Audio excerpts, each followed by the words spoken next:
name's Adam from the Bourbon Guitar Show, and with me is Tim Mason. I'll try and get Tim into shot a little bit here because he's the fella we're talking to, not necessarily me.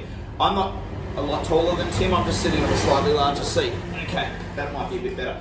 Alright, so Tim has a company called Oak Amplifiers. He's based up here in the Blue Mountains. How long's Oak Amps been around for? Oh, about 8 years. Yeah. Just going through classic amps, and had this amp in this week, and this is a Radopart made in around 1955.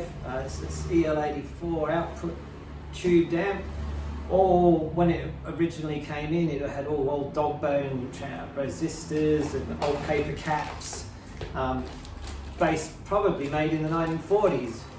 The company that made these amps were based in Marrickville, and they mainly made record players. And this is probably the second one I've ever seen in Australia, and she's a beauty. Uses all Magnavox speaker and output transformers, and she's a delight. It's all at 4 watts, very similar circuit to an AC4. So what's an AC4? An AC4 is a Vox? A Vox AC4. Yep. So this is probably modelled off it, you would say. There was some influence somewhere on a very early model. And the person that bought this, apparently it came with a pedal steel. So it would have sounded pretty magnificent. And of course in the 1950s, mid-1950s, lap steel guitar was very, very popular. And it was taught in a lot of schools. That's just gorgeous, isn't it? So as far as the build quality is concerned, what's the enclosure made from? The enclosure is a lot of amps that were manufactured in Marrickville were using Queensland plywoods, and it's got the typical marks that a Vardis would have, and Moody's and so on. So it gives you a good origin of where it was made. There's a few articles in the Sydney Morning Herald of its time of the record players for sale, but I haven't found anything about these and where they were sold. But as I say, I've only seen 2 so far, and I finally had my hands inside one to know what they're all about. Very simple point-to-point circuit, and it just has that fantastic bluesy sound. Yeah. So when people find, let's say someone's either given an amplifier like this, or they find it at a thrift shop, or they buy one online, let's say, what would be something that you would maybe want to be concerned about before just turning it on and just playing it? Yes. Golden rule is don't turn it on straight away. Take it to someone who you know is good with electronics and has a variac. And reason is a lot of the old caps dry out. So you get shorts, and of course you can blow the output transformer and power transformer because of the main shorting. So you really want to actually try and treat it carefully in the very beginning.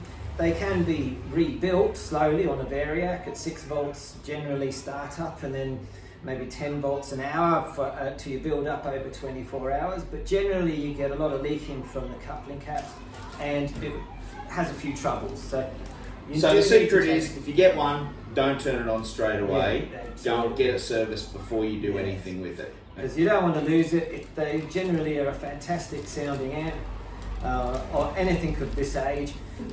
As I say, early Vardises, Moody's, the sound is unbelievable compared to a lot of amps today.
Mason's based here, up here in the Blue Mountains. He's in Woodford.